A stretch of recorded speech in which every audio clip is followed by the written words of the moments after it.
It's all yours, SFT. Hey guys, it's Standing for Truth. I'm coming to you tonight. I've got a really, really exciting debate. We are debating evolution and morality. I want to thank Praise I Am That I Am and Snake Was Right for giving us their time tonight for this amazing debate. We promise it's not going to be a dumpster fire. We're going to keep it fun and respectful. I've also got Guzman here, who is going to be the co-moderator for tonight's debate. Guzman, thanks for joining us. Thanks for having me, Standing. No problem, brother. It's my pleasure. So, as has been agreed upon, our format is going to be up to 10-minute opening statements. So, very flexible. We'll start with Praise, followed by Snake, and then we're going to go into a roughly 45-minute to 60-minute open discussion, followed by, if there's a few questions from the audience that come in, we can end it with a bang, with a quick question and answer period. So that being said, thanks again, gentlemen, for joining us, and I'll hand it over to Praise for your opening statement.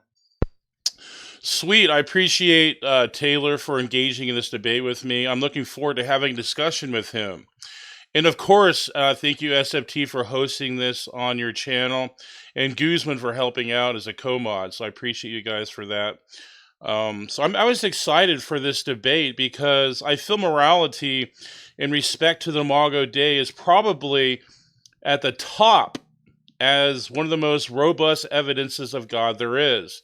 I'll explain in detail a bit, but first, I want to... let's see here. Yeah, I'll explain, but first I want to put evolution in its proper place when it comes to meta-ethical matters. I want to make it clear, even biologists who are prominent atheists have voiced evolution can never produce anything prescriptive, objective, or anything socially leading to moral progress. In fact, quite the opposite. Quote, in a universe of electrons and selfish genes, blind physical forces, and genetic replication, some people are going to get hurt, and other people are going to get lucky. And you won't find any rhyme or reason in it, nor any justice. The universe that we observe has precisely the properties we would expect it if there was at bottom no design, no purpose, no evil, no good, nothing but pitiless indifference. And this is, end quote, Richard Dawkins, River Out of Eden, Darwin, in 1995, page 133. The current claim by atheistic evolutionists is the process of evolution through natural selection has selected for empathy in humans because humans live in groups. If living in groups develops empathy, in order for humans to live in groups, did they require empathy first? Which came first? If empathy came first, then evolution is not responsible. That is also a side point from the fact that natural selection doesn't actually select for anything positive. That would imply intent. Evolution works through the process of elimination. It tends to eliminate what isn't competitive. In nature, empathy actually makes one less competitive out in the brutal natural wild. Even if we concede empathy makes group living possible, and group living makes survival more likely, there is still no evidence to support natural selection being its cause, since it can't cause anything. If it could, it's more likely to cause violence than empathy. Belief in evolutionary theory, naturalism, is epistemologically self-defeating. If both evolution and naturalism are true, then the probability of us having reliable cognitive faculties are so low that it is inscrutable. Lastly, the Darwinian atheistic view of the cosmos is a cold one. If anything, Bud Caring, the universe is only a huge device held together by pieces of matter in subjection to natural laws. This machine can never give us intrinsic or objective purpose. It is uncaring without purpose itself.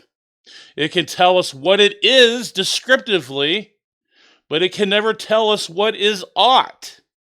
It can therefore provide us no foundation for any ethical thinking or moral ethical principles. Quote, this is from Thomas Nagel.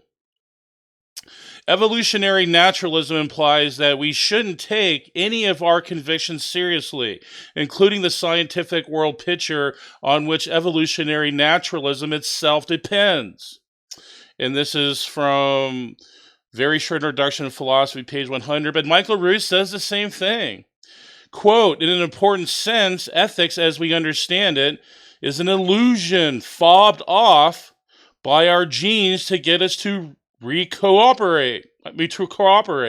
Ethical codes work because they drive us to go against our selfish day-to-day impulses in favor of long-term group survival and harmony. Furthermore, the way our biology forces our ends is by making us think that there is an objective higher moral code in which we are all subject. Ethics is a shared illusion of the human race. And this is from Evolution Ethics in Scientist, page 51 through 52. And I'm going to give another one from Sam Harris. There is nothing more natural than rape. Human beings rape. Chimpanzees rape. It's like this one stupid, I don't even know how to, it's like gargantuan, so, orangutans rape. Rape clearly is part of an evolutionary strategy to get our genes into the next generation if you are a male.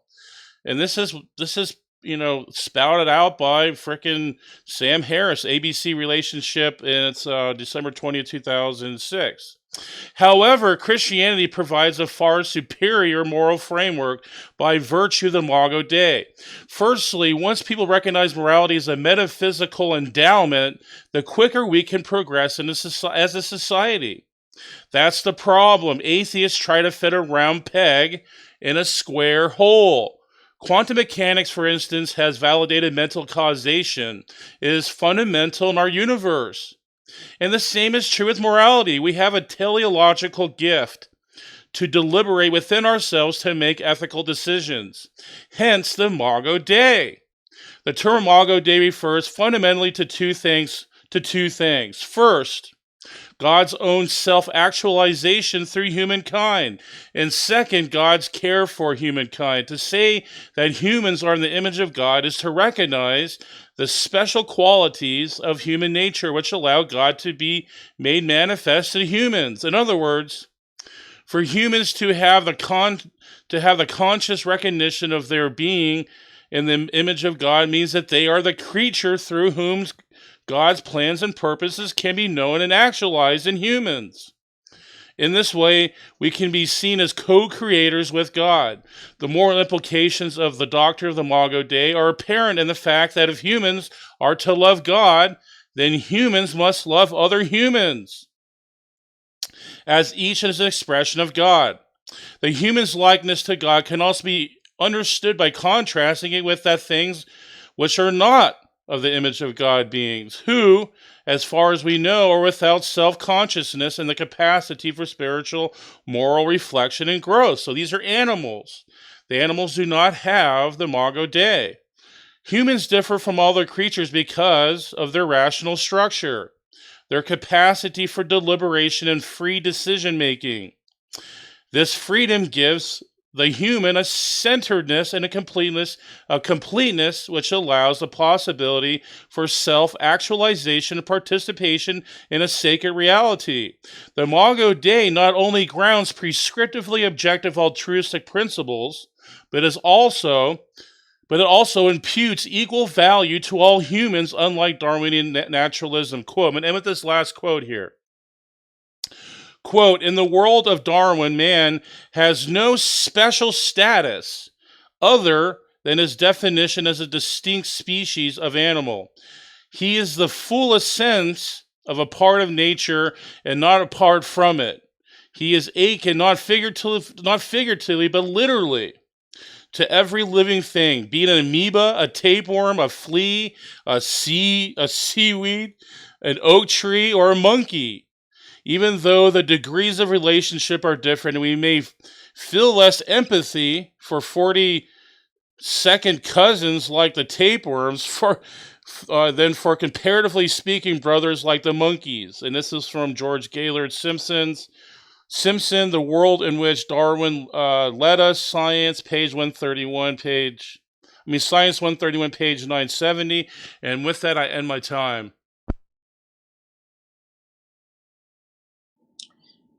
All right. So, Standing, you want to give Snake, you want to give a 10-minute opening, or you just want to go right into the dialogue? Yeah, I'll give a short opening. Okay. So I'll end your 10-minute timer on your first word. Okay. So evolution isn't where I get any morality, and I don't think anyone should be getting morality from evolution, and I don't think anyone really is. So I agree we're not going to have any problems there. I would state that evolution certainly explains why we have moral intuitions, but our intuitions can obviously be incorrect. It explains both the correct and incorrect intuitions, like the empathy, and is explained by evolution, or disgust at people who are different is also explained by evolution. But that doesn't tell us which is right and which is wrong. And I noticed you asked, so which came first, empathy or living in groups? And it kind of depends on how you look at it, whether you're looking if they're living in groups just because they tolerate each other, or they're living in groups because they have empathy for each other. But essentially what would happen is the trait of tolerance or empathy would be present first.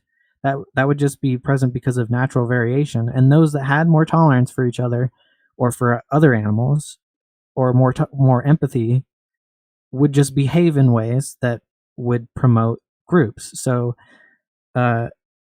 those crocodiles that sit there and let birds eat out of their teeth, they have tolerance, so the birds hang out there. If the crocodiles didn't have tolerance for the birds, they'd just eat them, and there would be no relationship.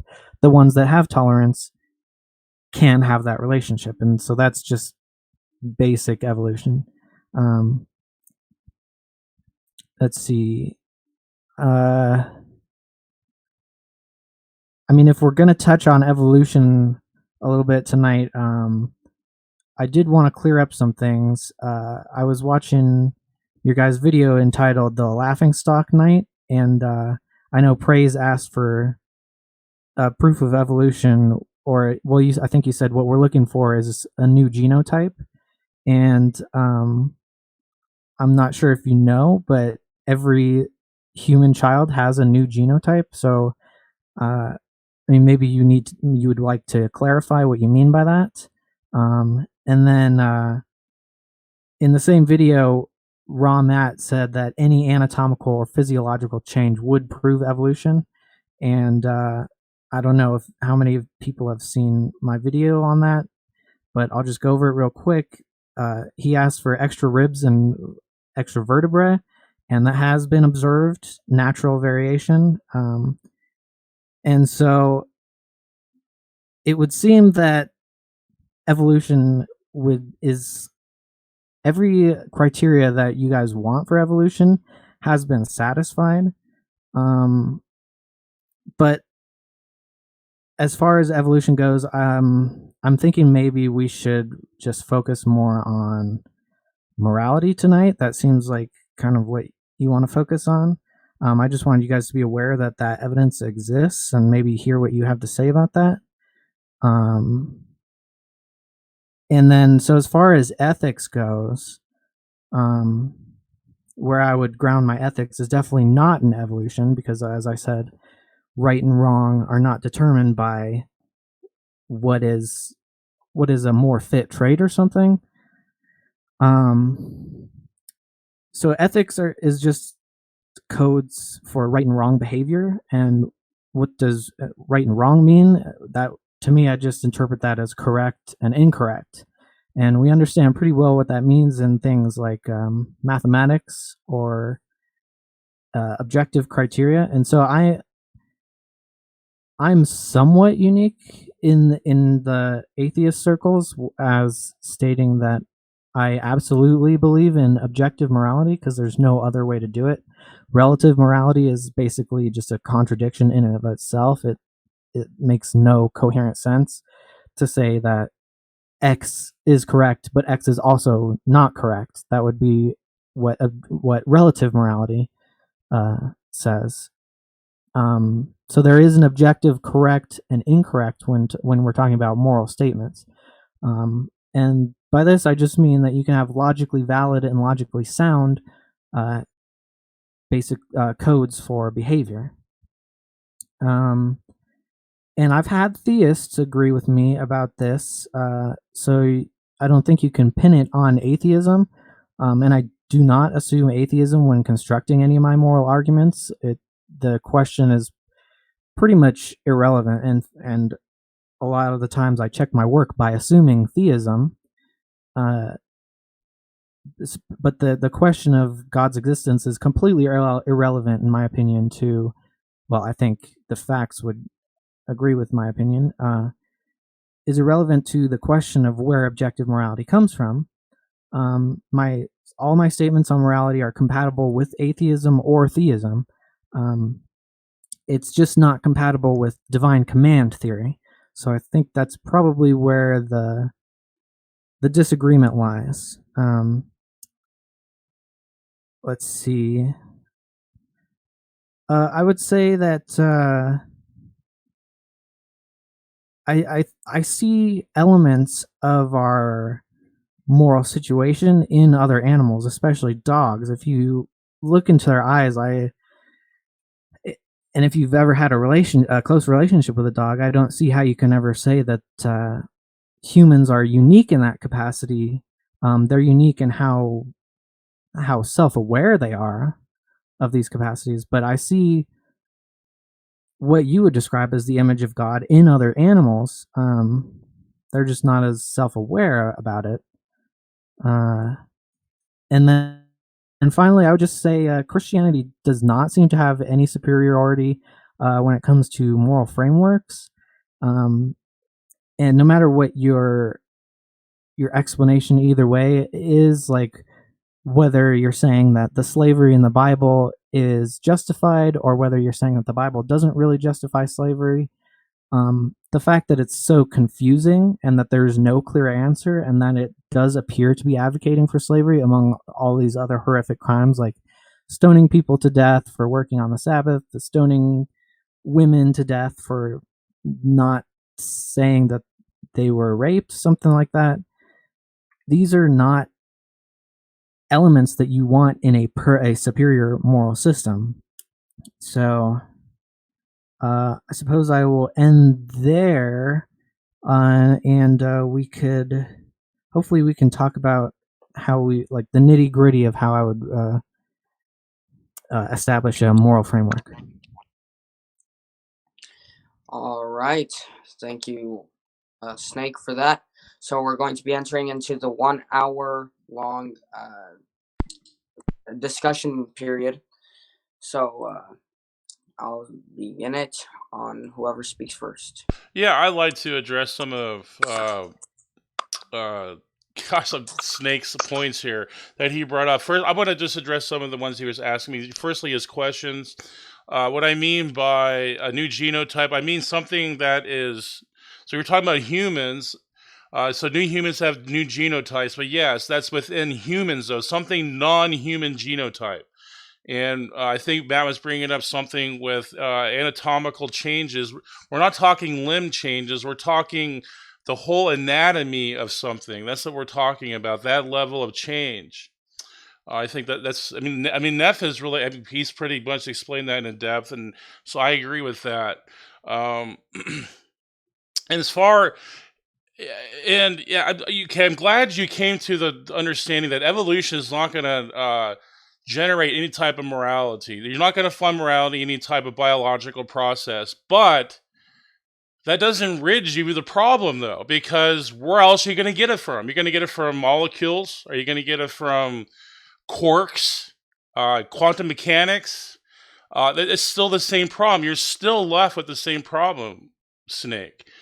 And what I want to focus on is not really what things are descriptive of things that can be described by morality. I want to talk about the ontology of morals, the oughts. Why are there why are there things that why ought to be, and those type of things, that moral ontology, those type of questions completely refute any type of naturalistic explanation or phenomena to try to explain that. So all we have to do Okay. is eliminate anything naturalistic, and then we can move into the supernatural realm. I mean, if you want to argue what God, that's fine, but let's just eliminate the stupid naturalistic thinking and materialism, because you're not going to find it in anything in there. So I want to see how you would respond to that. Well, I would push you to defend why there's an ought under your framework. But before we move on to that, I would just like to know how would you know if there was a non-human genotype? Because any human evolution would be would start off as a subspecies of human, so that would be asking for like it to transform into a non-mammal genotype. That's just simply not how it works. So I mean, I don't know how you would know once you got there. Could we do that through mtDNA and all the other stuff? Because that's how we determine heterozygosity. This is one of the things that Standing for Truth talks about, and how we're all closely related. So we could do things that way, you know. Well, like what percentage difference would it have to be? Something like that. Like It would what have could to we be use to something measure? drastic, something Okay. that's non-human. Like, well, we would say it's, DNA. The DNA differences would be drastically different. Anatomical differences too. We even Neanderthals are considered human. So you would have to go even beyond that to show that it would be exclusive or distinct from humans. So that's what we're looking for. That's what we're looking for. I mean, that's a huge bar to fill, though. I mean, that would be hundreds of millions of years of evolution. So Yeah, you would have to extract. That's what all it evolution happens is, and in extrapolate. increments, which is so yeah. I guess we can move on now. So I wanted to push you to describe where oughts come from under your framework, because I don't see that there's an ought just because God said something that there's an ought there.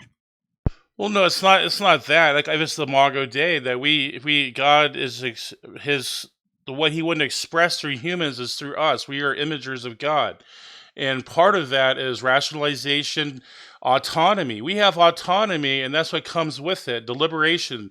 We have the ability to deliberate within ourselves to choose what's right and wrong, and to understand what that is, what is right and wrong, and the nature of what's right and wrong. Why is it ought? And that's what comes with Okay. this. It's a, well, I'll put it this way: a So teleological endowment, and that's how I would frame that. so what is right and wrong under your understanding? Like how From would you know if something was right and if something was wrong?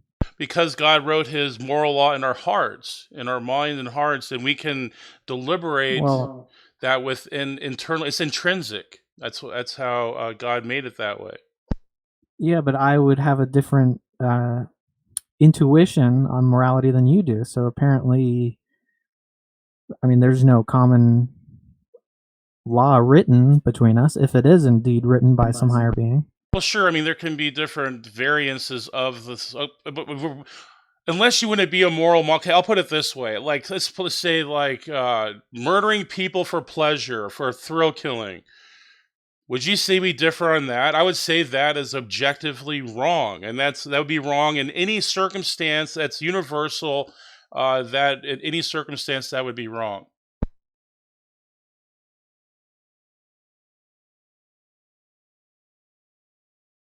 Did I go mute? Someone.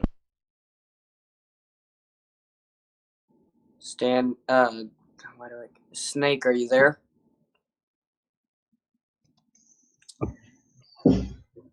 Looks like we lost Snake. Did Snake accidentally disconnect? The same thing happened last time. We'll give it a few Yeah. seconds here for him to come back on. All right. In the meantime, for everybody that's watching, thanks so much for joining us for today's debate. We'll wait for Snake to come back on. Also, I want to say to our brother Nephilim Free that we're terribly sorry about your loss. We're here for you, brother, whatever you need. And thanks so much for defending the faith for so many years. You know, we all appreciate that. So Yeah, I'm really happy to see Neff. It's good to see him. Good to see you, Neff. I'm praying for your wife. You know, yeah, it's a tough situation. Hey, sorry, I dropped out, guys. It's all good. no problem, Snake. And before you guys get going, if there are a few questions that people have in the audience, we may have just a very short Q&A when the discussion portion is done. So just tag either myself or Guzman, and we'll make sure that we ask those at the end of the discussion period. So continue on, guys. Thanks so much. Yeah, I think we were talking. I think he was asking me why would things that are like moral odds, how is that applied to God? And I was explaining through the Imago Dei and through. Sorry, I think I fixed it. Are you guys still there? Yeah. You hear me or? Yeah, sorry about good. that. It's all good. Yeah, it's fine. I installed a extender, just fixing that up. Okay, sorry, where was I? I think I was asking you what. I asked you what would make right and wrong, and you said that being in the image of God, and I'm just wondering what would make God's, like, how is God deciding what is right and wrong? Is he just going with willy-nilly, whatever he feels like, or is there some kind of reason that he says X is right and Y is wrong? Yeah, so this goes with the divine command theory, and the way I explain that to address the divine command theory is God by definition is a perfect being, but God is good because he consists of moral virtues, and they are good because he has them. They are part of his perfect moral being. So he has moral virtues and they're part of his being. So that's why they're good, because he has moral virtues. That just seems like circular reasoning, though. No, it's just explanatory. It's just explaining what he has. It's we can what we're doing is unpacking what he has, but it's actually circular the other way to say it. Because God says so, then that is the case. No, but how we address that is because he consists of moral virtues, and they are good because he has those, and we know those because he's written those. He's written those in our conscience, and that's an intrinsic gift. That is a spiritual or metaphysical endowment. Yeah, that is circular, though, because you're saying God is good because he has good virtues, and they're good because he has them. I don't see how that's not circular. No, it's circular because it would have to. The only way it could become circular is because God says something that then therefore that's the case. But no, we're just unpacking his moral virtues, what he has, and that's all we're doing. It's just unpacking it. Okay, so unpack it. Why are his virtues good? It can't be just because he has them, or else that is divine command theory. No, but it's not because no, divine command theory is saying that God says something, therefore it's true, and that makes it true. No, but we're saying that God is a perfect moral being, and he has these moral virtues. He consists of those. So that's explanatory power. That's not circular. Well, it's not just that it's because God said something. And God would say something because of his nature.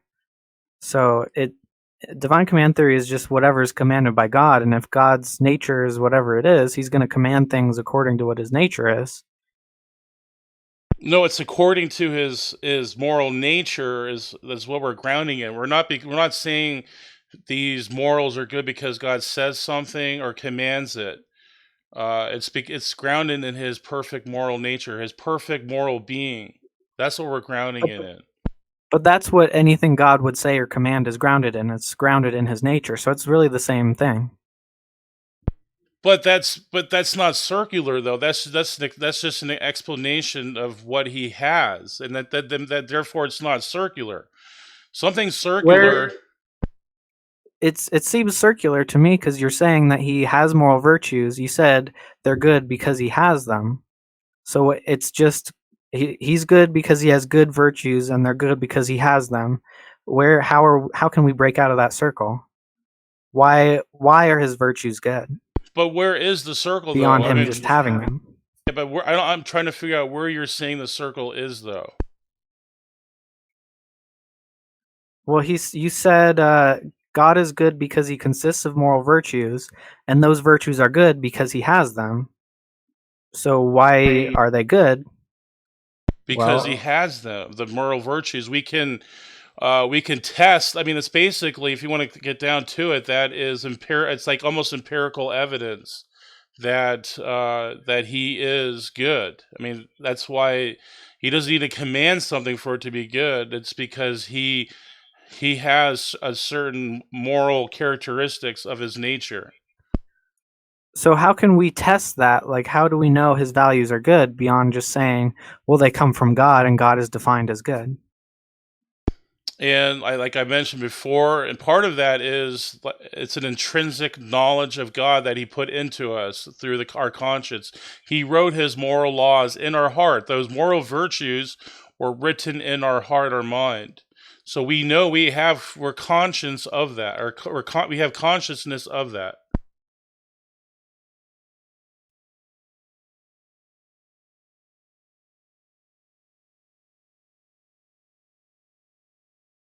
Did we lose Snake again? Not sure.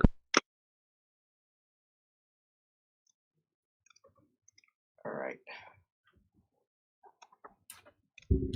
Sorry, guys. Streamlabs has been really weird with my internet lately. Let me see if I can fix it real quick. I'm just gonna plug in to Sure. the wall.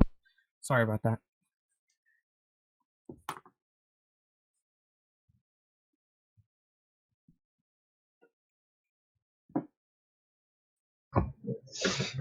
Oh, it looks like Snake's connection might have went out again. Last time he was just away for a minute or so, so we'll wait until he comes back.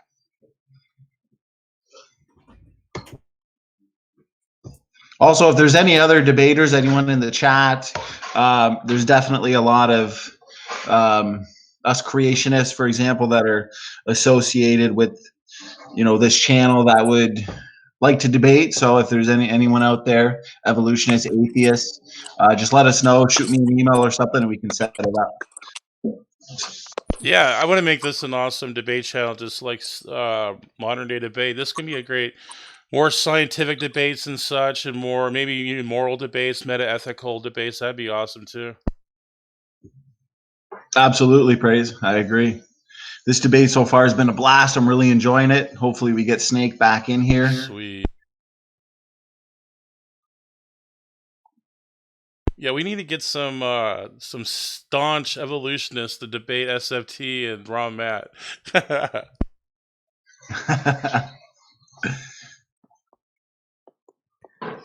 And Guzman too. I know you probably want to get your. I'm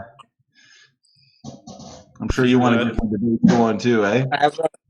I'm trying to schedule a debate with the Raging Atheist again.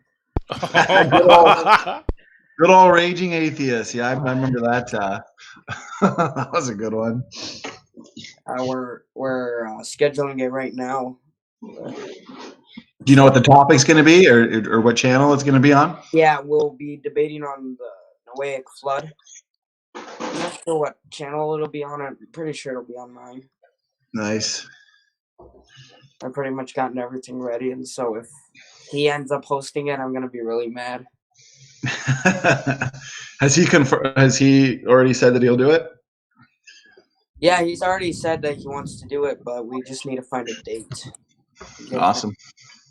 Yeah, but like Praise said, yeah, we definitely want to host more debates here. So whoever's up for a debate, just give us a specific topic, and we'll see who's interested in that debate, and we'll set it up. Yeah, and maybe just try to sway away from like these other weird debates, like on modern debate, like flat Earth and all this other stuff. Maybe we could just focus more on like evolution, creation, and biblical stuff. I think that would be good. Apologetic sort of thing. Yeah. Theology and stuff like that. Last time I saw Raging Atheist, it was on Modern Debate. He was talking some nonsense about Ukraine Gate. I was pretty irked about that. But different topic entirely. All right. Sorry, I think I got it fixed. Streamlabs has been so weird like the last couple of weeks. It just keeps dropping me for no reason. Yeah, it does get kind of erratic sometimes. All right. It should be good now, though. You guys are ready? I'll start the timer. Yeah, so I don't know. I'd like to see if you want to keep on with the divine command thing, but I mean, I do have some philosophical citation that shows it's not circular, and I can give you some citation for that. But I kind of want to maybe more focus in on the morality stuff, and maybe I'd like for you maybe to address supererogatory acts and see how you would address that too, as a non-theist. What? Explain that for me. So supererogatory acts are any acts or deeds that someone goes beyond the duty of just regular, general, like just nice act, like a nice deed. Like it goes beyond a nice deed, just a regular. It's like someone in the strike. It's so like, let's say like you're gonna help a woman across the street. That would just be a general act of goodness. Well, supererogatory acts go way beyond that. They go to like, let's say someone's gonna jump on a grenade to save his brother in the army or something. That's a supererogatory act. Good, but not morally required. Yeah, it goes beyond requirement. Yeah, I would say that's just anything that's not covered by what violates the moral code. So there's stuff that violates the moral code, and that's what you must not do. Anything else is pretty much fair game. Yeah, but I would see, like, where would that come from? Any type of naturalistic explanation? Like, where in nature could you draw that from? If you have a set of behaviors that is internally logically inconsistent, then that would be incorrect, just as any math equation would be incorrect if it was inconsistent or just couldn't, if it was illogical. So, I mean, you're going to get it from molecules reacting, maybe brain chemistry. Are you going to get it from No. biology? Like, I want to, like, how would you ground that? Supererogatory acts. Well, it's just pretty much whatever's not banned by whatever ethical code we're talking about. And obviously we should be talking about any ethical code that is consistent, so that would be the objectively correct one.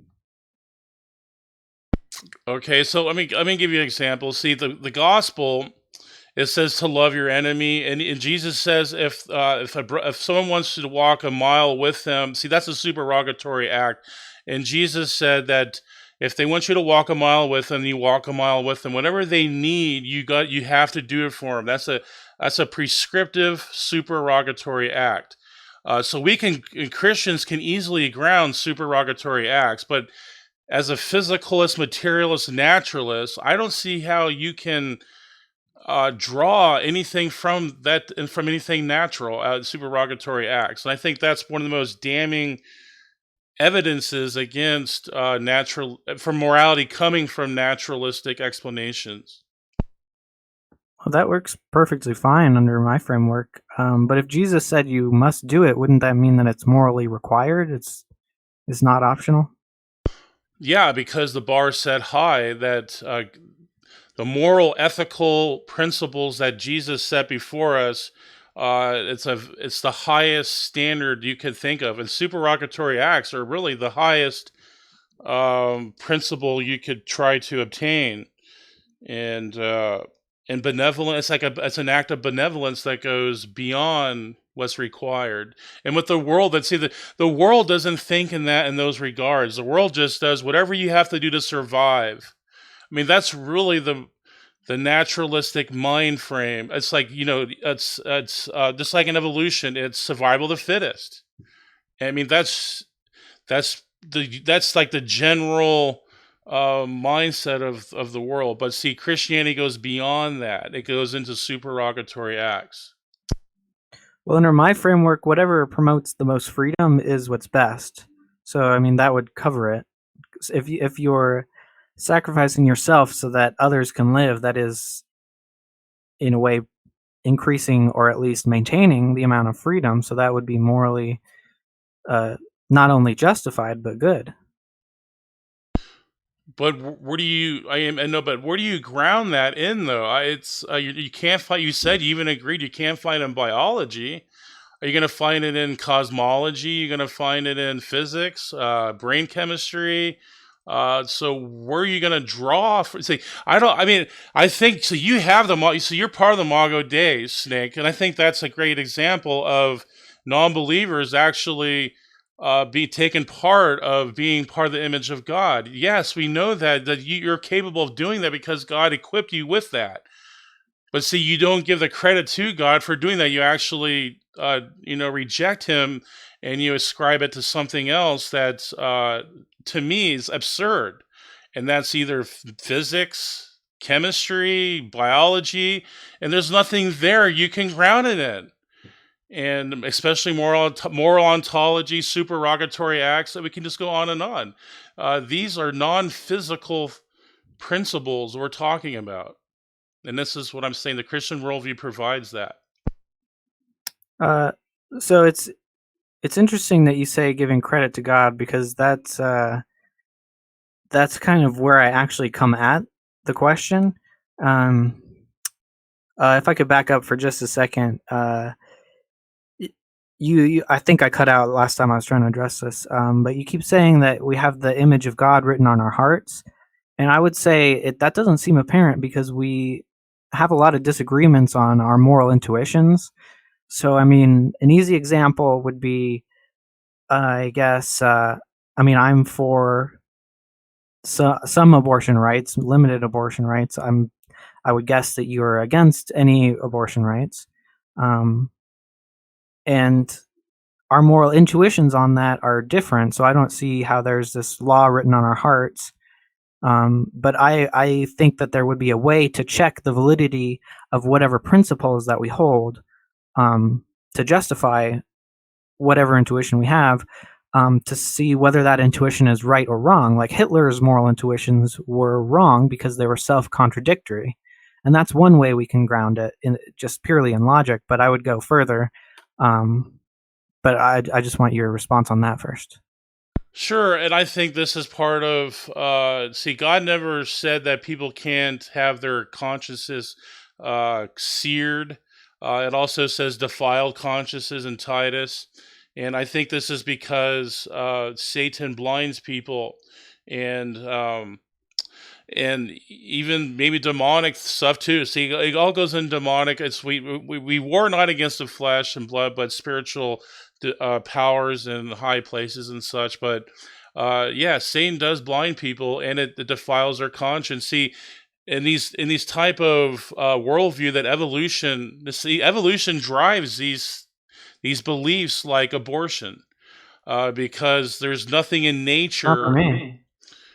But I mean, that's just part of. I mean, I'm talking about. I'm not maybe for you. That's fine. But I'm saying that the belief, the evolutionary belief. I mean, there's nothing there that protects babies. In fact, Margaret. I think there was a lady that Margaret, someone that she was wanted to kill off the black race with babies, and it all had to do with evolution because she believed the Negro ape was an inferior ape than the white ape. And see, I mean, that's where it drives from, is these lies that are spawned from the enemy, and this the Bible calls them the enemy, and these philosophies, and they blind people's conscience, their consciousness, that God put in their heart, this moral law, and they defile them. And I would say, out of sin blinds people of their conscience. So that's how I would address that. I mean, breeding people out of the gene pool has existed since before anyone conceived of evolution. I mean, you guys don't believe evolution, and you still understand how that would work. And Hitler himself denied evolution and questioned it constantly. And his whole thing was making the race pure.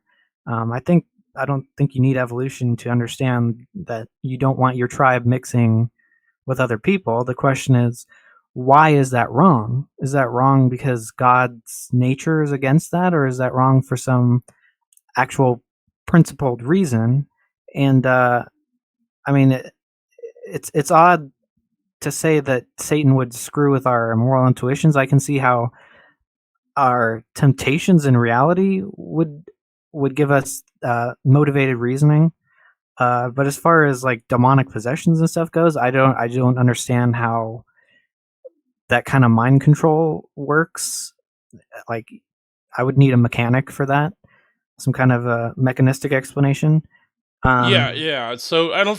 Satan just doesn't like invade your mind like he's gonna like a cosmic octopus or something and suck on your brain. That's not the way he works.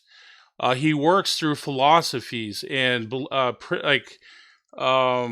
beliefs, and how like abortion would be like a belief system. I mean, he works through belief systems and philosophies, like communism, and those are the type of things, how Satan operates in that type of fashion. It's not like he just like he comes in your body, and possesses someone, and they start like at the movie in the 1970s where they start puking green puke and they start climbing on the walls. That's not how it works.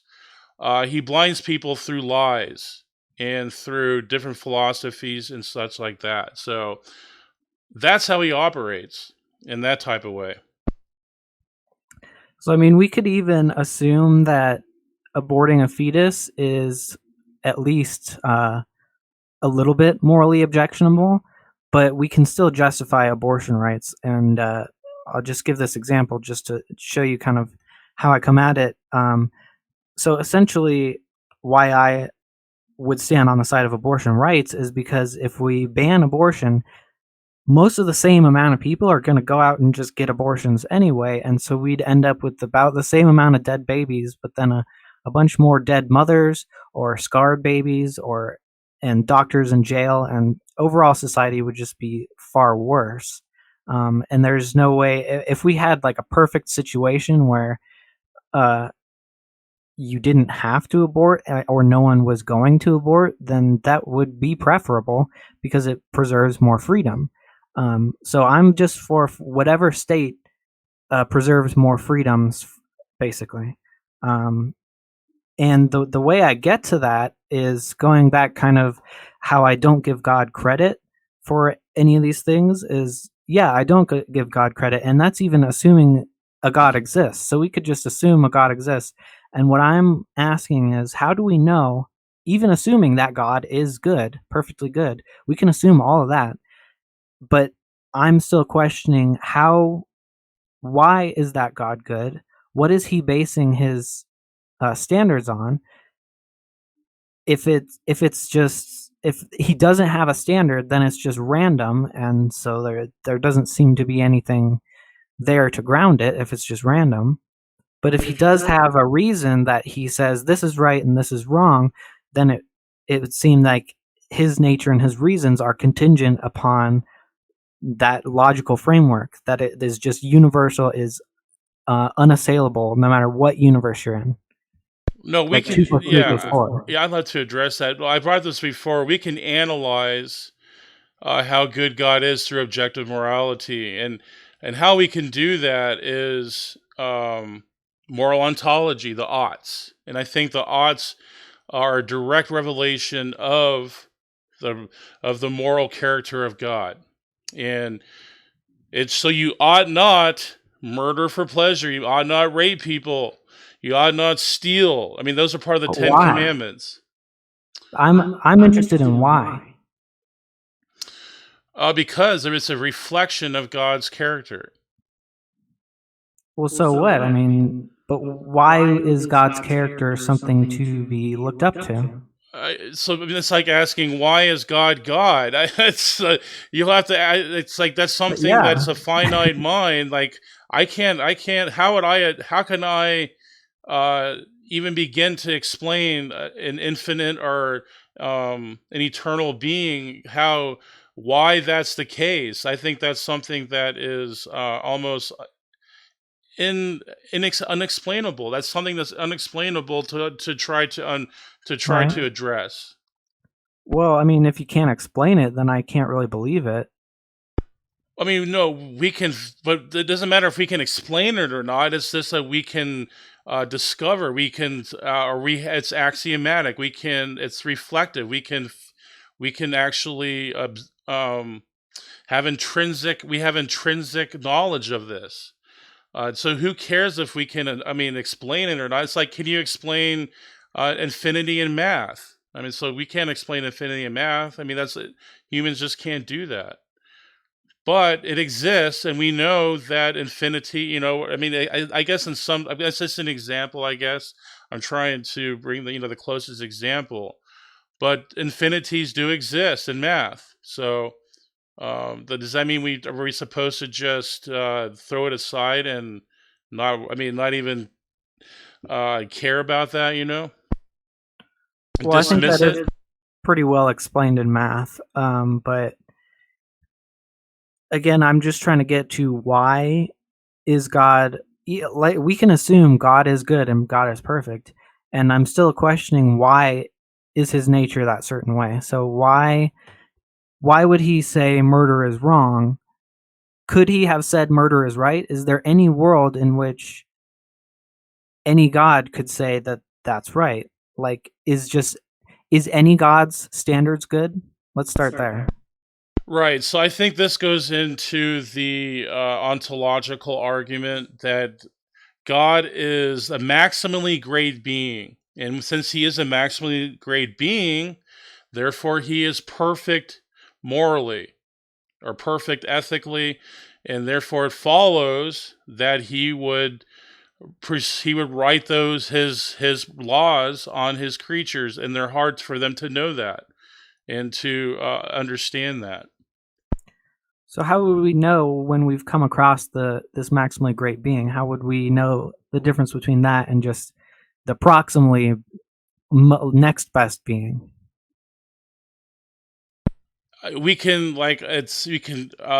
analyze morality through objective morality, and if something's objective, then we can eliminate other explanations such as evolution, such as physics, such as brain chemistry.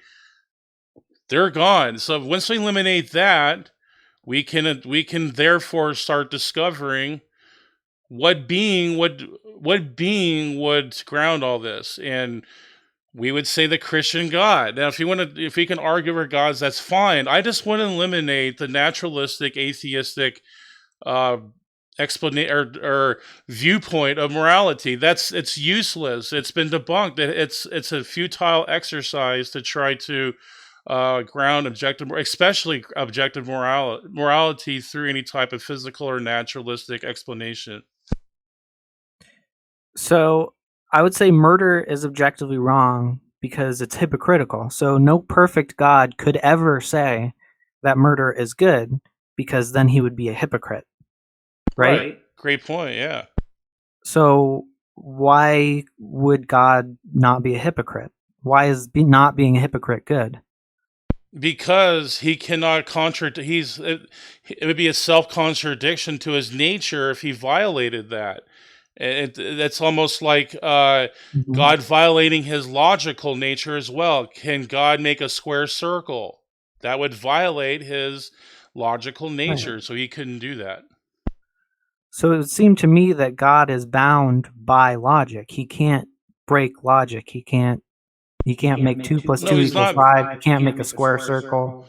No, he's not bound by logic. He is logic. So if he is something, that's part of his makeup. That's part of his attributes and character. So he can. So let's just say, like a lion. Like the lion has a nature of a carnivorous nature. Now, are we going to say, is it illogical for him to start eating ice cream and vegetables like salads? So that would violate his carnivorous nature. But do you see how that doesn't make him not exist? It just means that it can't violate his nature, his carnivorous nature. I mean, that's just a good. I mean, I'm just trying to give like a type of illustration for you to try to put it together.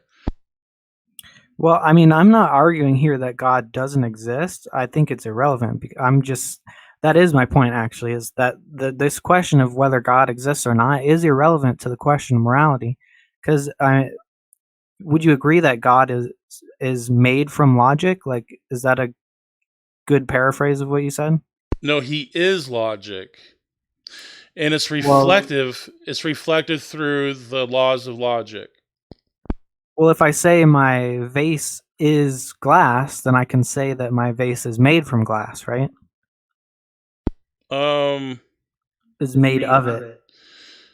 Yeah, possibly. Yeah, maybe you could make that argument, but God is not made. See, that's a self-contradiction. It's an oxymoron. God is self-existent. Nothing made him. So, I mean, that you got to be careful with these terms. Well, if he is logic, then logic would be the base level thing, and then God would emerge from that logic, right? No, it's just part of his logical nature. Like God can't violate, because since his nature is, that's part of his makeup. Just like my lion analogy or explanation, my illustration, a lion can violate. He's not going to start eating salads unless. I mean, that's even a poor example, because maybe you can even teach a lion to eat salads. I don't know, but let's just say without any type of training or whatever from like a lion trainer, he can violate his carnivorous nature. I mean, that would be an invalid. It would be a worthless task. You couldn't get that could never happen. And the same with God, because he can't violate his logical nature or moral nature. He's perfect morally, and he's logically, and he's logical. He's a logical being, and we can see that through the laws of logic. And we can also verify his moral attributes too, through objective morality, and also through moral ontology, like supererogatory acts, and we can draw conclusions from that, and then uh, and link it to God and show that God exists necessarily, because we can eliminate the non-God perspective easily, because the non-God perspective is all naturalistic physical material.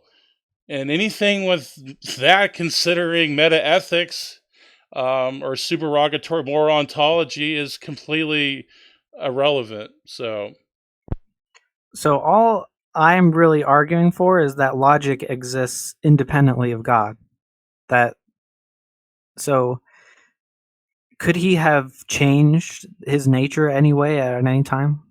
that would violate his nature. That he's immutable, and that would make him less of a being too if he did that. And if God, if let's just say, like this, I'm going to take your point and say logic was outside of God, then God is subject to logic, and therefore he can't be a great maximally being. Why not? So because he's subject to logic, that if So what? something was outside of him, means he's subject to it. That doesn't mean he's not greater.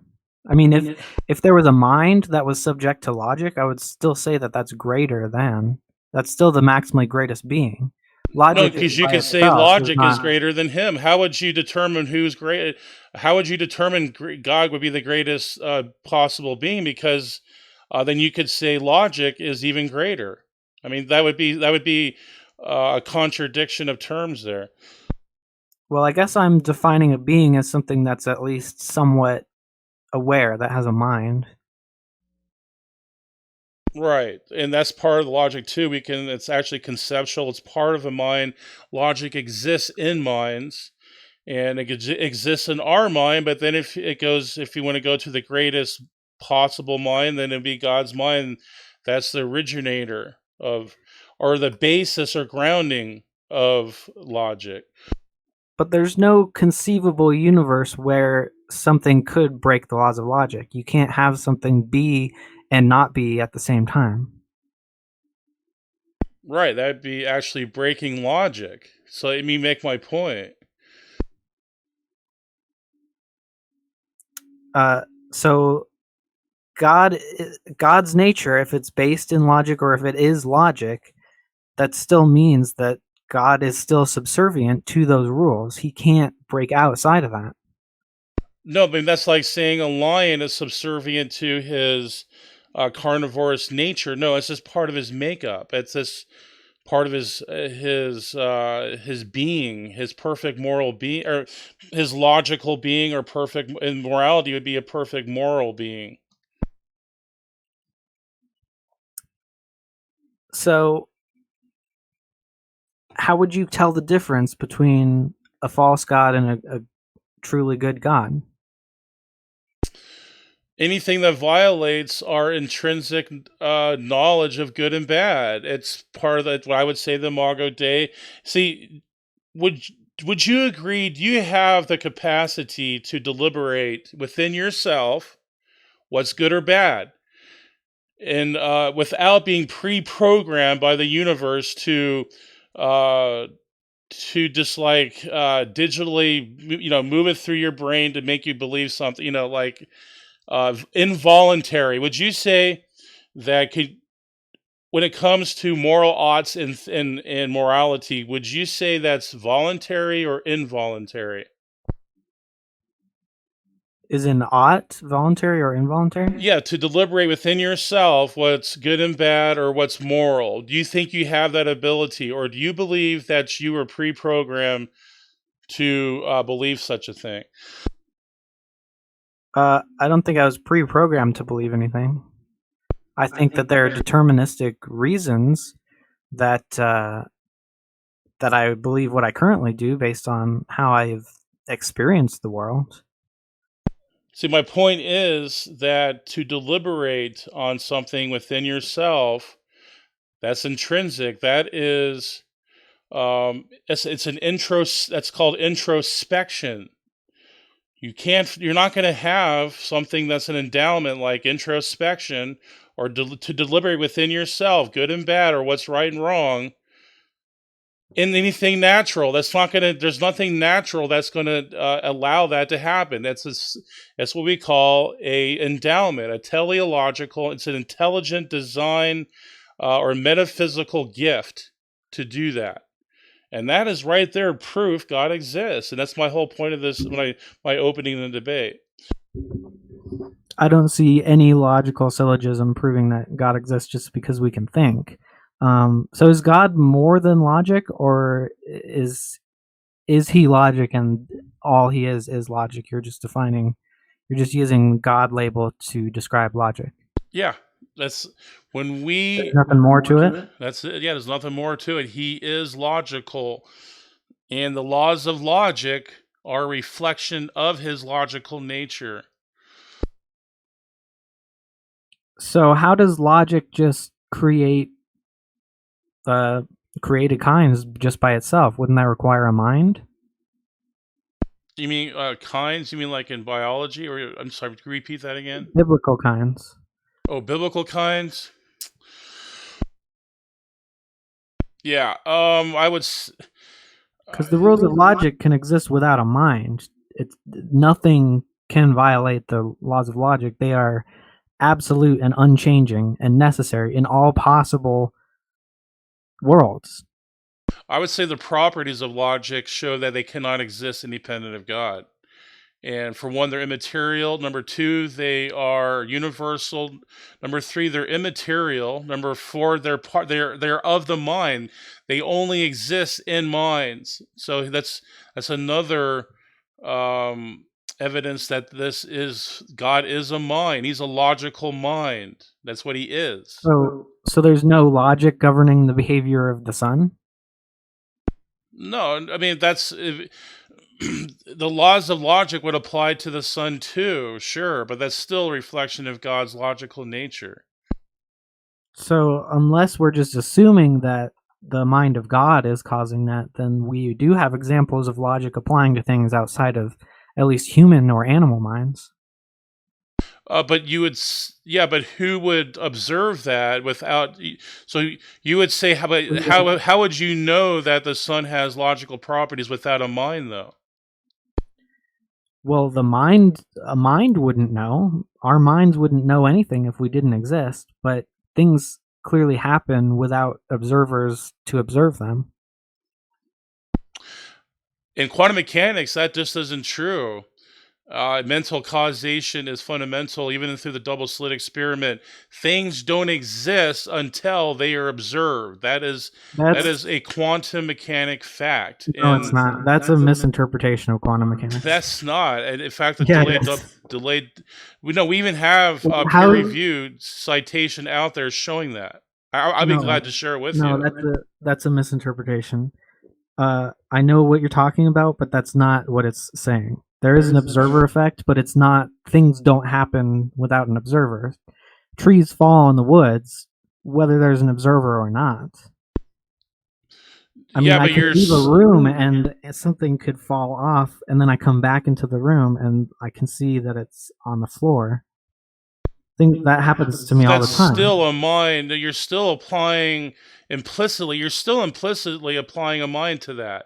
If no minds existed, there'd be no type of knowledge to even draw from to even say anything fell. So you're still implicitly applying a mind, even though you probably don't know it, but still you're implicitly implying a mind there. Yeah, because I mean, I am a mind, so I wouldn't know anything if I wasn't there.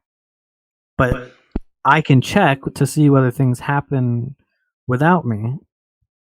Yeah, I have so much citation on this. I'd be glad to share this with you.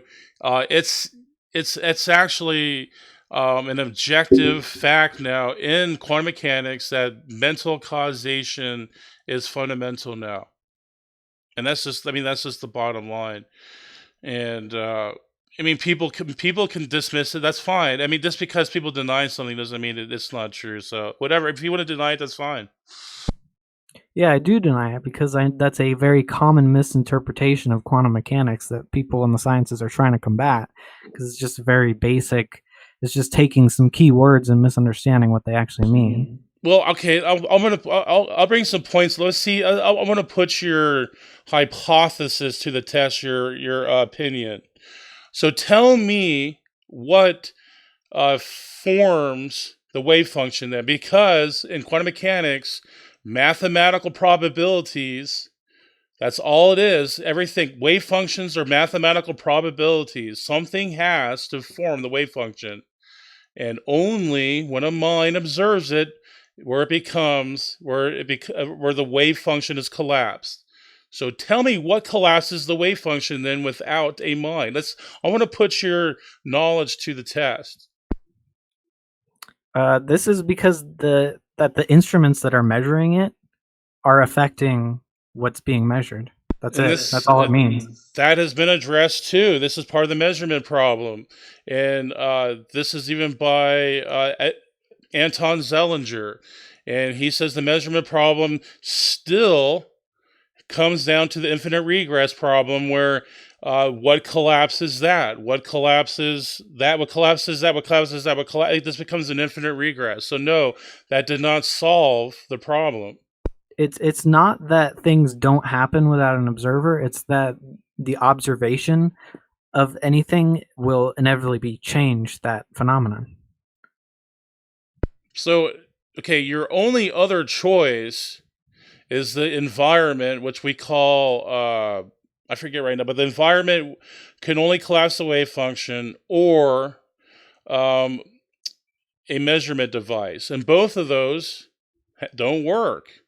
They can be, and it just becomes an infinite regress without. You have to have something that's immaterial to collapse the wave function, and that's been proven. Now, I can show you the citation for that after this debate, and that's fine. But um, I don't want to veer too much off of the morality too. So I'm going to press upon you to show me or ground something like supererogatory acts, moral ontology, in something that's physical, material, and natural. That's all I want you to ground it. Let's see what you can do with that.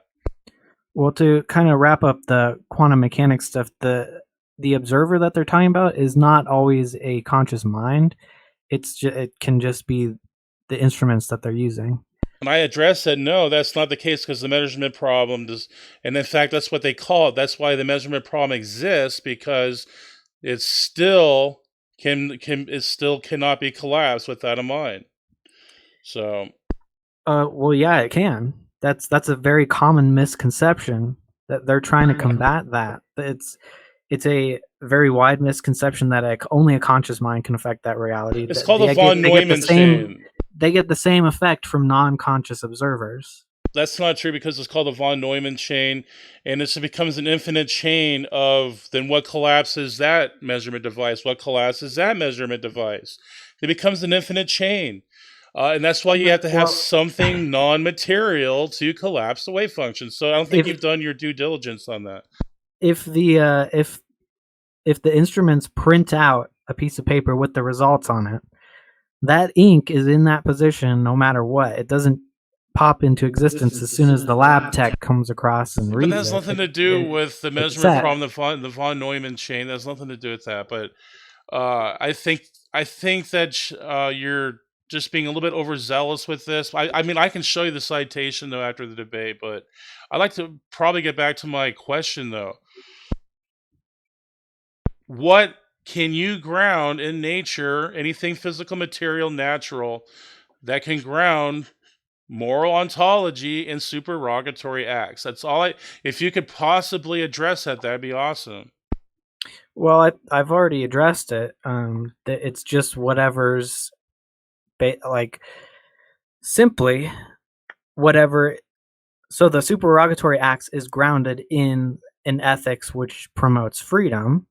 What grounds those ethics is a different question, and that's kind of what we've been trying to focus on, is whether or not that grounding exists without a God or not. And then you've kind of defined God as logic, but also a mind.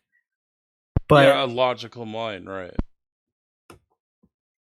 But so this mind would have to obey certain rules, right?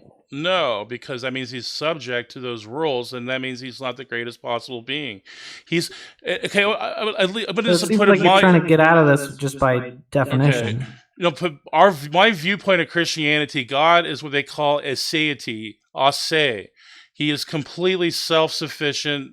He's everything. There's nothing outside of himself. There's everything is full. I mean, everything unfolds from himself. So does that make sense? Not really.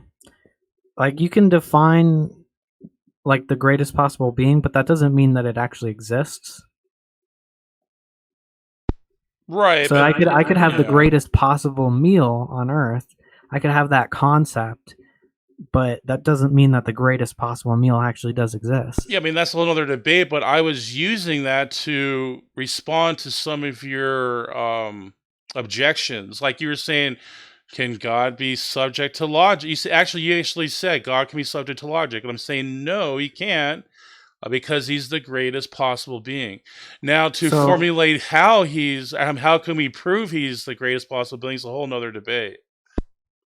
So I think there is an inherent contradiction in that definition, at least the way you're using it, because if you just have a God that is logical for no reason, then that's just circular reasoning and contradictory to the greatest possible being would be able to justify itself with reasoning. That's how I would interpret greatest possible being. But you're saying that that God doesn't have to justify himself, that he has no reasons behind the way he is. If there is an explanation outside of God himself, he wouldn't be God. It's an oxymoron. It's a self-refuting proposition to even try to claim that. That's why I God think is there's self. He's aseity. He's aseity. That means he's maximally great within himself, and everything unfolds from himself. And that's it. If that's circular to you, well, then everything becomes circular at a point. Then, and to the max, when you get to the origins and such, when you get to origins, it does become circular, I guess, in maybe some type of fashion, and that includes you too. Because if you're going to say that nothing created the universe or something like that, that same properties would apply to nothing and be circular. So either way, if you want to try to say it's circular, then it's circular to you as well. Well, this is why I think there's a contradiction. If God can't have reasons behind the way he is, then that is a contradiction in being a greatest possible being. And I do not believe that nothing created everything. I don't believe nothingness is a possibility, and that's where I ground everything, in fact, is the impossibility of nothingness. Something exists because nothingness cannot exist. There's something that just doesn't work about nothingness, in the same way that there's something that just simply doesn't work about the light being on and off at the same time. It's just impossible. And from that, we can get the rest of the rules of logic. Right, but then, I mean, logic destroys anything natural, material, or physical. So even if you agree that there is no such thing as nothing, you're still a materialist or naturalist or something that's physical or whatever. And that's so easy to eviscerate and rip through. Oh, sorry to interrupt, Brother Praise. So it's been over an hour on the discussion. Maybe if you guys wanted to take a couple minutes each to wrap things up. Sweet. In the form of, like, last words or a concluding statement, if you feel that's necessary. And then I know Guzman has some questions that we can go over before we end it, if that works okay for you guys. Heck yeah, Sure. That'd be perfect. Yeah, I appreciate the discussion too, Snake. It was a good discussion. All right. Yeah. If you guys wanted to finish your thoughts or just go into the closings and then into the Q&A, whatever you guys want to do. Yeah, I have. If Snake wants to go first, that's fine. But I do have some concluding words though. All right, great. Go ahead. I did want to make a closing. I don't know if I could put up screen share real quick for that. Yeah, I'll put it up here. Just give me one second. Go ahead and share it to StreamYard. Okay.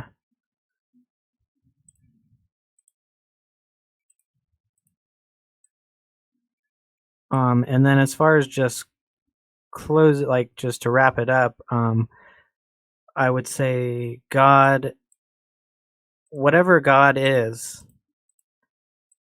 he's obviously got some rules that he's following, and so I'm just saying that those rules exist just independently and absolutely of everything, and so we can figure out those rules whether or not a God exists.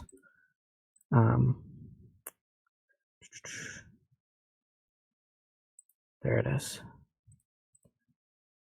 And then, should I just do my closing just right after that? Yeah. Okay.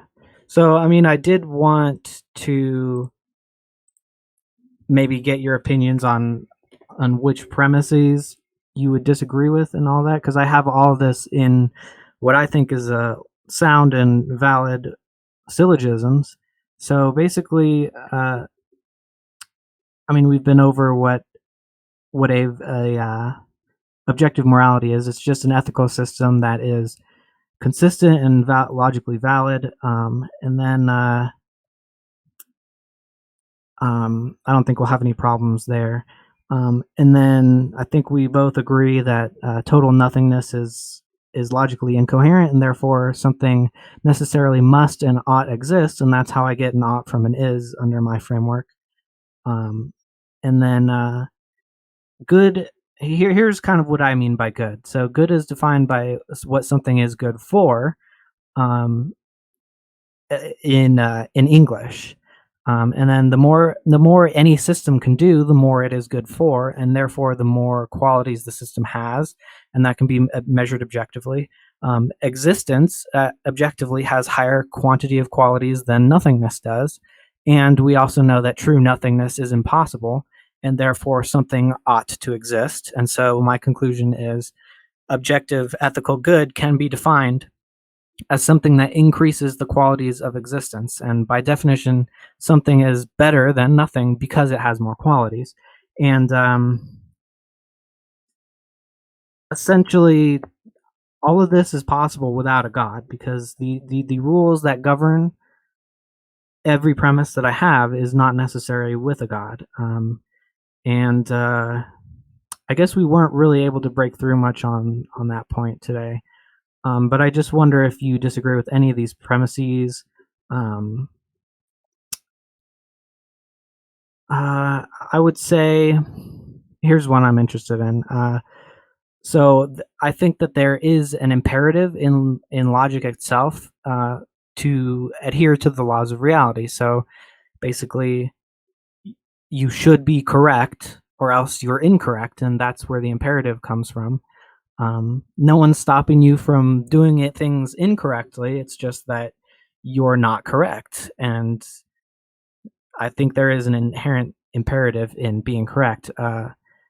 Ethics is about choices that affect the states of existence, and there are logical and illogical standards for choices.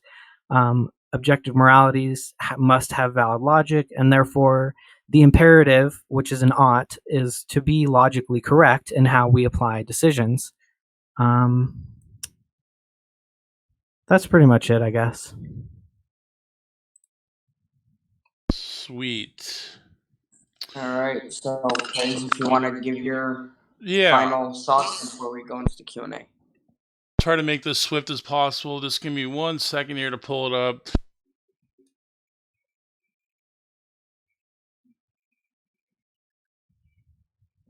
By the way, Standing, I sent you the questions via Google Documents if you want to check that out. Yeah, I got him right here, Guzman. Thanks, man. Great, no problem. Awesome. Well, if I could add one more thing, I would just say that all of that logic there, I kind of essentially derived by assuming God's perspective on all of this. How would God's nature conform? What rules would that conform to? Why is God making the decisions? Why is God making good decisions? How would God define good? And that's really my perspective there. And then from that, I realized God isn't necessary in that equation, because God is basing his standards on something else that we can base our standards on, with or without a God.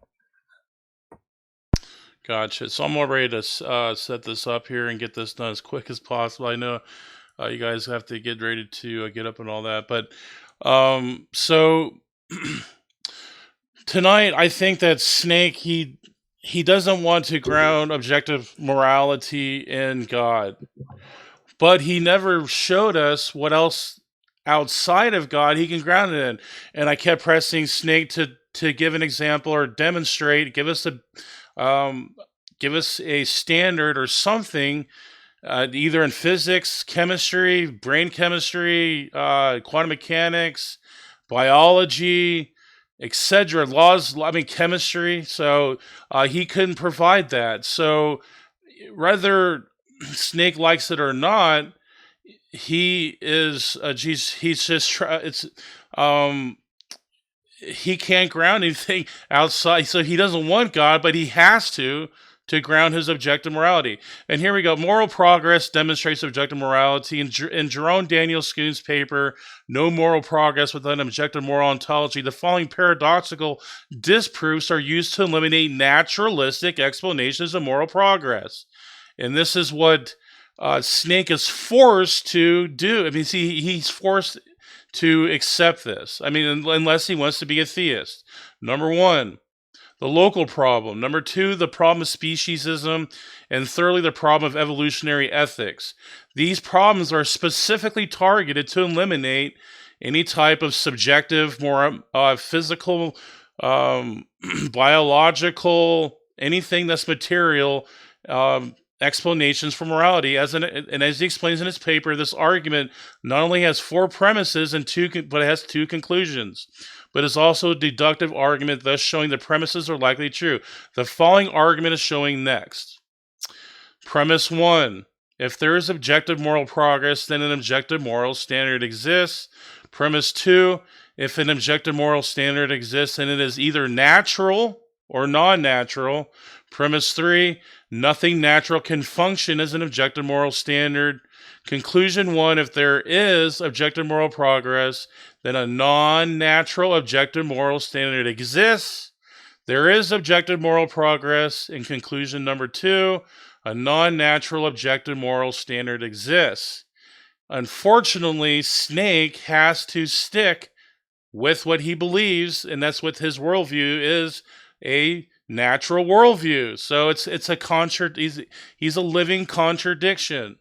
He doesn't want to accept God. This is the whole problem with the gospel, that the non-believers do not want to accept God. They reject God out of their unrighteousness, but they still want to have some type of ties to morality because God put that in them as a metaphysical endowment, as a gift that God put in them with our conscience and our intrinsic or our ability to deliberate between right and wrong, and that is a gift from God.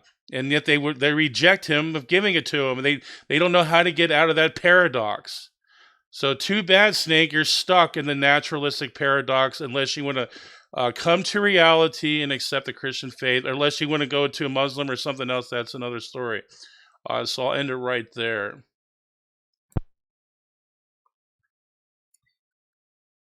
I mean, I haven't rejected God in any of my syllogisms, but I do reject that one premise that says nothing natural can stand as a standard. I think that would be a good place to kind of have more debates from. And I have to say that was a extremely enjoyable debate, guys. Everybody in the audience loved it. Back and forth was engaging. So just like Snake said, we can definitely set up a second discussion on this topic in the future. So thanks again, guys, for making it fun and engaging. Time has flown by. Guzman, good job moderating. Guzman, like he said, he saved some questions for us. Let me see here. Okay. I've got the questions here. You want to rotate? Like what's that, Guzman? Did you want to maybe take turns asking him, or? Sure. Okay, I'll start with Jesus is Lord, and then the next one would be clone. Yeah. Okay, perfect. So Jill in the house. I had to say that. Jill is in the house. Thanks for your question, Jill. I'm looking forward to asking it. So I'm going to read it word for word. I'm guessing this question is for Snake. Jill says, give us a reason why we ought not simply copy nature and destroy weak, unpleasant, and boring YouTube channels like yours. Oh, he's coming at you, Snake. What do you got to say to that? Well, I mean, he comments on a lot of my stuff, so I guess it's not that boring. He spends a lot of time going over there. I would like to have a conversation with Joe one time. That's over at his channel, however you want to look at that. So the question is, sorry, what was the question again? Give us a reason why we ought not simply copy nature. Because that would be logically contradictory. So you can't have a rule where you are contradicting yourself, right? And so behaving as if you're destroying other things, you can't logically justify that without contradicting yourself. And, we can dive deeper into why that is a contradiction, but that would go back to where logic comes from and stuff. But you can't try and destroy others, at least without trying to preserve yourself, without contradicting yourself, because you have to. So there would be a justification or behavior that would have to serve as a justification for how you would act, and so you need to have those justifications be internally consistent. So the only way I've seen that works is promoting states of freedom. And if you're just going around wantonly murdering people, then you can't have a consistent framework by which you can act. You would have to break out of that inconsistency and be inconsistent if you decided one day, well, I just want to reduce the freedom of someone else today, even though every other time that I act as if I'm upholding freedom. And even if you act evil all the time, that is still self-contradictory. So Well, thanks so much for answering that question. Definitely, if you and Jill want to set up a discussion or debate in the future, we'd be more than happy to host it here. I think it'd be a blast. So, Brother Guzman, if you wanted to ask the next question. All right, great. So this is for both of the debaters. From Clone, it says, I'm reading word by word, word for word. Parents influence kids' morality and upbringing. But if two kids raised alone and separate, let's say in biodome, I think that's how you pronounce it, would they know right and wrong? Murder is bad. Would they kill one another?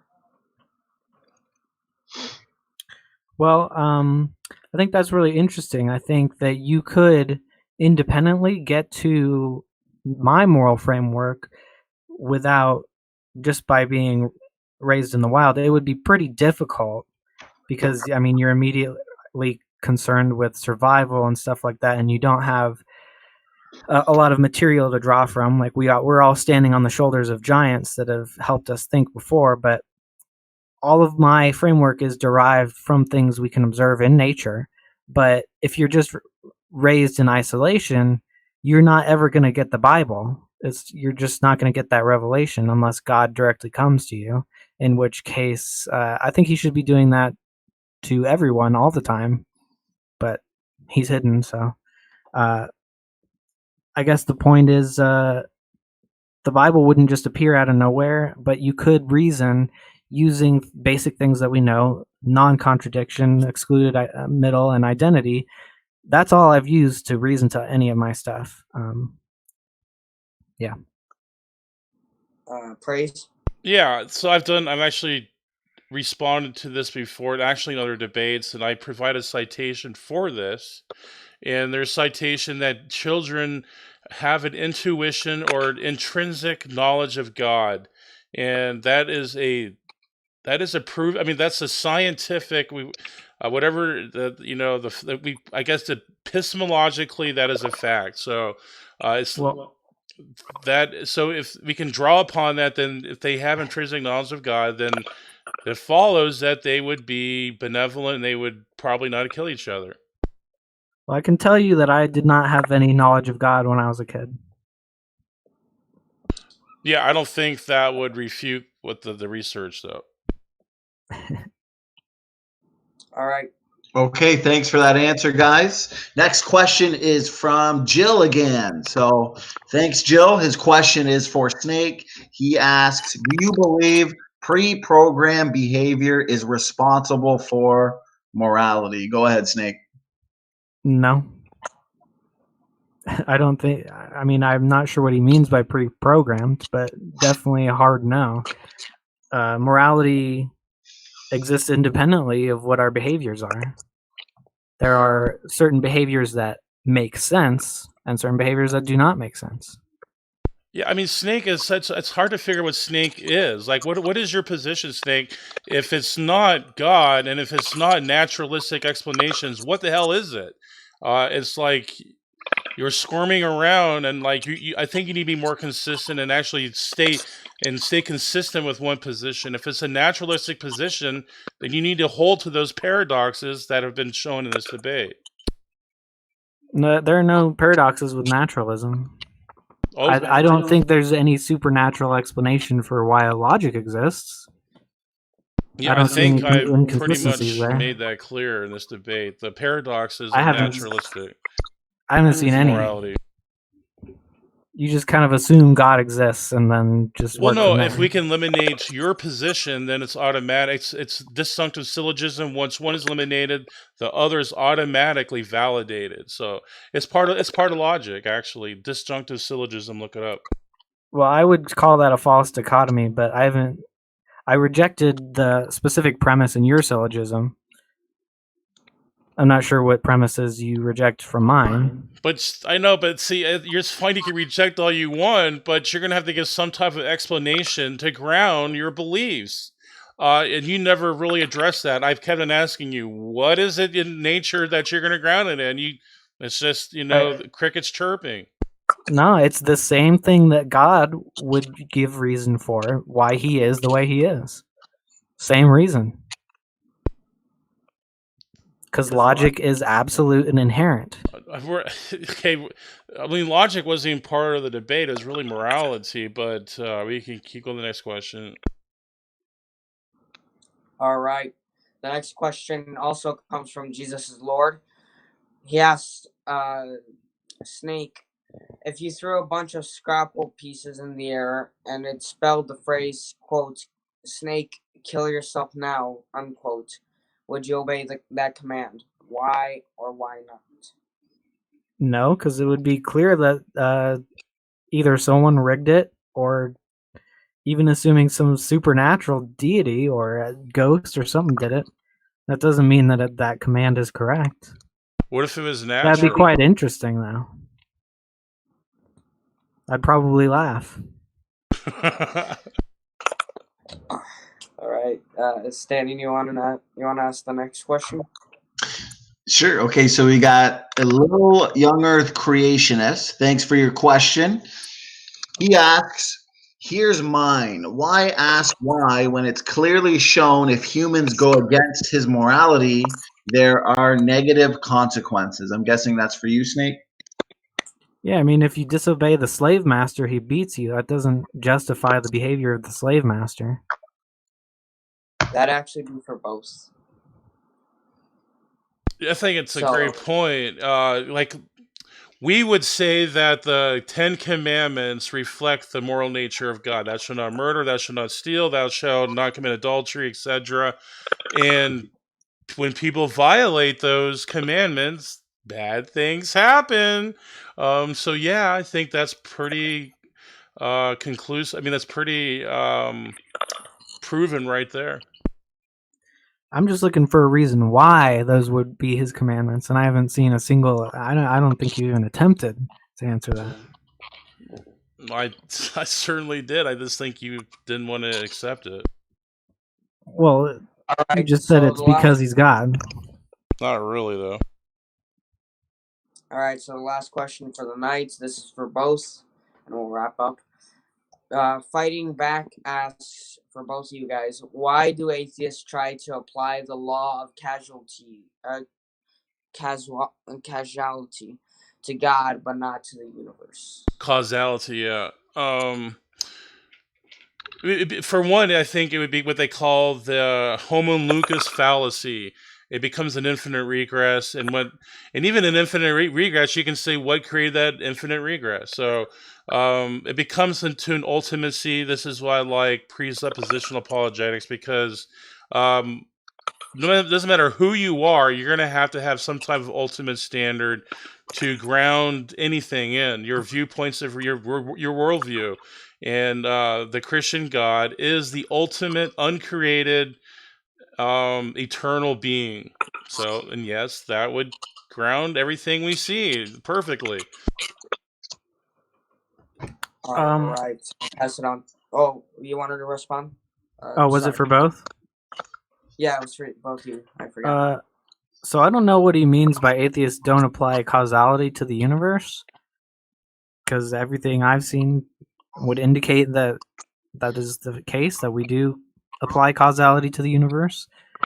There is some debate on whether or not there was causality in quote unquote before the Big Bang, because it might be just that that is a timeless zone, and something could have caused like the unpacking of that information to occur and explode into a big bang. But I do think it's a huge problem for the theist side, where a lot of their arguments hinge on, well, this needs a creator, but they stop at their own creator. So, but by their base logic, that would imply that there needs to be a creator for each creator. And I think if a God exists, what he's grounding his standards in whatever makes sense, and he cannot change what makes sense. It just is what makes sense, and we can have that same standard. So God's an irrelevant part of that equation. All right. Before we close out, I just got one last question. You mind if I ask it, Stanley, or you want to ask it? Of course, yeah, you can ask it, Guzman. All right. Okay. So Memory Lapse DM says, question for Snake. Baby A that can't talk yet. What is your position on Baby B taking something from Baby A, and Baby A, who under your definition has no concept of God, gets angry because of it? That's for Snake.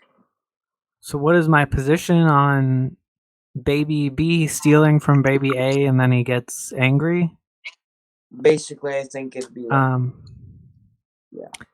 I'm not sure what the concept of God has to do with anything, but I mean, the baby A clearly wants the thing, and Baby B wants the thing too. So that's where ethics would come in. I mean, they're not very adept thinkers at that age, but if you have a conflict, if two parties want the same object, you would need a way to decide who has more right to that object, and you can't just go willy-nilly with, well, because I said so, or because I don't even think because your parents said so is a good, like if the mom takes the thing back from Baby B and says, well, because I said so, that's not a good justification. It's the parent needs to have some sort of justification. Either Baby A had it first, or Baby B was justified in taking it because Baby A stole it, whatever, there needs to be some sort of logical grounding in that. And that's why I use logic as a ground for morality, because morality needs to make sense. I'm not sure if that answers the question, but that's what I think about that particular situation. All right. So, Praise, do you want to add a quick little thing there? Or? I guess not really. There's not much I can add to that, I guess. Okay, well, then I'll take it. Then I'll give it to Standing. Thank you so much, Standing, for having me. no problem. Guzman. Thanks so much for co-modding. You did a great job. We'll definitely have you on more often. We're looking to have a lot more debates on this channel.